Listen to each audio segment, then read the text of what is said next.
श्री परमात्मने नमः। न प्रहर्षेत प्रियं प्राप्य न उद्विजेत प्राप्य च अप्रियं स्थिरः बुद्धि असम्मूढ़ः ब्रह्मवित्त ब्रह्माणि स्थिता। न यानी कभी नहीं, प्रहर्षेत हर्षित होता है, प्रियम प्रिय को, प्राप्य प्राप्त करके, न यानी नहीं, उद्विजेत विचलित होता है, प्राप्य प्राप्त करके, च भी अप्रियम अप्रिय को, स्थिर बुद्धि आत्मबुद्धि, कृष्ण चेतना, असम्मूढ़ मोह रहित, संयम संशय रहित, ब्रह्म वित्त पर ब्रह्म को जानने वाला, ब्रह्माणी ब्रह्म में स्थित यानी स्थित रहता है, जो न तो प्रिय वस्तु को पाकर हर्षित होता है और न अप्रिय को पाकर विचलित होता है, जो स्थिर बुद्धि है, जो मोह रहित है और भगवत विद्या को जानने वाला है, वह पहले से ही ब्रह्म में स्थित रहता है। तात्पर्य यह है कि यहाँ पर स्वरूप सिद्ध व्यक्ति के लक्षण दिए गए हैं।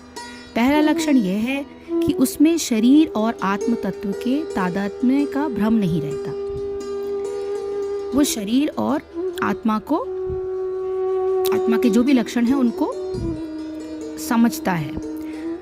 वो ये भलीभांति जानता है कि मैं ये शरीर नहीं हूँ, अपितु भगवान का एक अंश हूँ।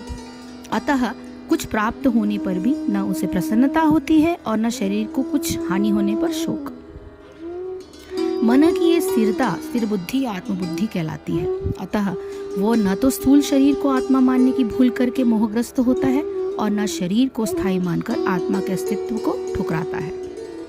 इस ज्ञान के कारण वह परम सत्य अर्थात ब्रह्म परमात्मा तथा भगवान के ज्ञान को भलीभांति जान लेता है।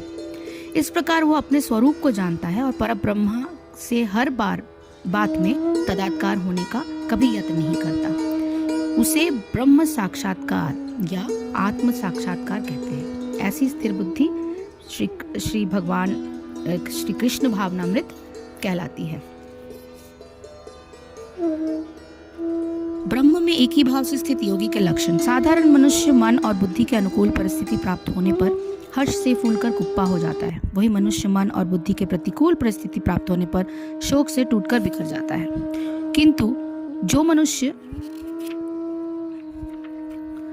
इस अध्याय के श्लोक संख्या 16 से 19 तक वर्णित साधनों द्वारा इसी जीवन में समदृष्टि प्राप्त कर लेता है, वह परिस्थिति की अनुकूलता और प्रतिकूलता को समझकर उसके निर्वाह के लिए जो भी चेष्टा उचित होती है उसे कर लेता है, किंतु उसके सुखी अथवा दुखी होने की वो मूर्खता अथवा मूढ़ भाव होना समझता है।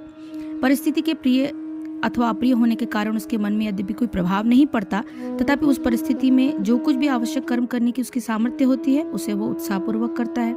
ऐसे व्यक्ति की प्रशंसा करते हुए श्लोक की दूसरी पंक्ति में भगवान बताते हैं कि किसी भी परिस्थिति के प्राप्त होने पर उसके मन में संकल्प विकल्प तो उठ सकते हैं, किंतु उसकी बुद्धि सर्वथा स्थिर रहती है। दूसरे अध्याय के कुछ श्लोकों में भी बुद्धि के सर्वथा अविचलित रहने की प्रशंसा करते हुए मनुष्य को स्थित प्रज्ञा बताया गया है। उदाहरणार्थ एक कहानी का लेखक कहानी के आरंभ में विभिन्न पात्रों की अवतारणा करता है। आगे बढ़ने पर उन पात्रों की विभिन्न अनुकूल अथवा प्रतिकूल परिस्थितियों और उनसे प्रभावित होने वाले उनके भावों और कार्यकलापों का वर्णन कहानी में करता है, किंतु पात्रों की अनुकूल अथवा प्रतिकूल परिस्थिति से होने वाली मनोवृत्तियों का कोई प्रभाव लेखक पर नहीं पड़ता। इसी प्रकार समता में स्थित मनुष्य अपने सांसारिक जीवन की कहानियों के प्रति उसी प्रकार की दृष्टि रखता है। इस कारण वो निरंतर सच्चिदानंद घन परमात्मा में ही स्थिर रहता है। इस प्रकार ब्रह्म में स्थित पुरुष के लक्षण और उसकी साधना की शैली का वर्णन किया गया है। अब भगवान बताते हैं कि उनकी इस समभाविक स्थिति का अनुभव उसे कैसा होता है। आगे के श्लोकों में इसकी वर्णना की जाएगी। हरिओम तत्सत, हरिओम तत्सत, हरिओम तत्सत। जय श्री कृष्ण, जय गुरुदेव।